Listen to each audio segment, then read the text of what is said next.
Hello, I'm Mike Dombensky, and I'm a 30-year-old Canadian travel blogger, and I look 16.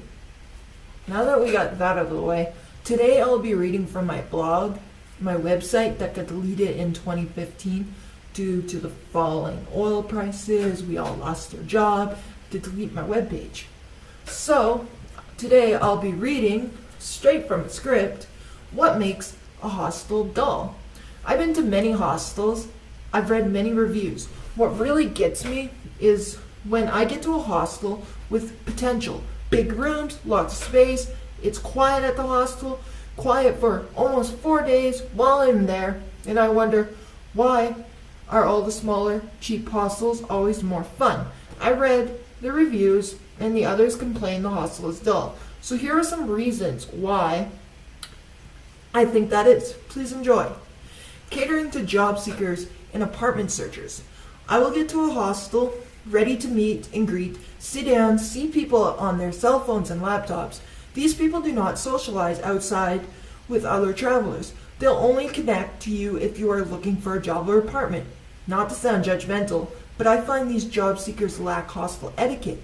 They'll sit down for hours hogging the power outlets.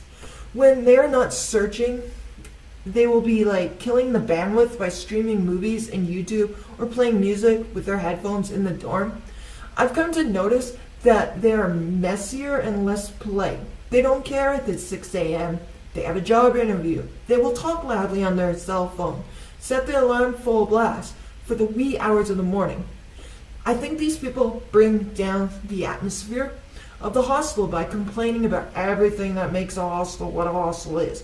They'll say things like, they can't wait to get out of this place. They'll sometimes give the employees attitude and stuff. People who don't know what a hostel is. These people are usually from developing countries. They're looking for a cheap hotel and they end up staying in a hostel, not realizing what a hostel is. To their surprise, they'll walk in a dorm room and there will be other people in there. One guy asked me, "Is everything going to be quiet?" Buddy, this is a hostel. There'll be some noise. And then the guy proceeds to tell me, "I smell." 20 minutes later, he checks out and goes to find a hotel. A hostel that sacrifices space for more rooms. You look online for a cheap hostel, get there, and it's massive. From the outside, it looks like a hotel. You picture bars, multiple common rooms, big kitchens, rec rooms. You walk in, there's a line at the front desk. You think, okay, lots of people. There, it must be a good hostel. From there, it all goes downhill. The hostel might have a teeny common room if you're lucky, but it will be shoved in front of the front desk. Some of them don't even have a kitchen. If you're really lucky, they'll have a small microwave. Hostels that lie about being a hostel. I found a bunch of these in South America around bus stations outside, say as a hostel. No unique name or anything. I will get in, ask if there's common rooms. They'll reply, yes. Get in to find out there is none. Some even had areas blocked off for the hotel users. What you just walked into is actually not a hostel, it's a hotel with maybe one dorm room. On the plus side, the room is big and sometimes no one checks in, so you get the whole room for the price of the hostel.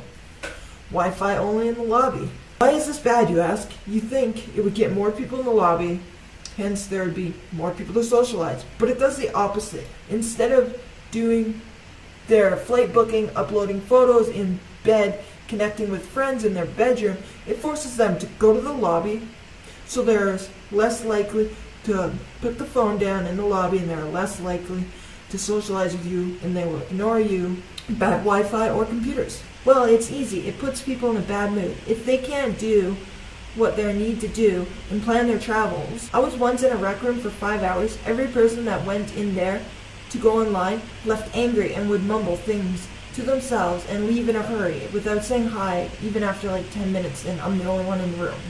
Bad staff or owner. Basically, the staff has no interest in tourism.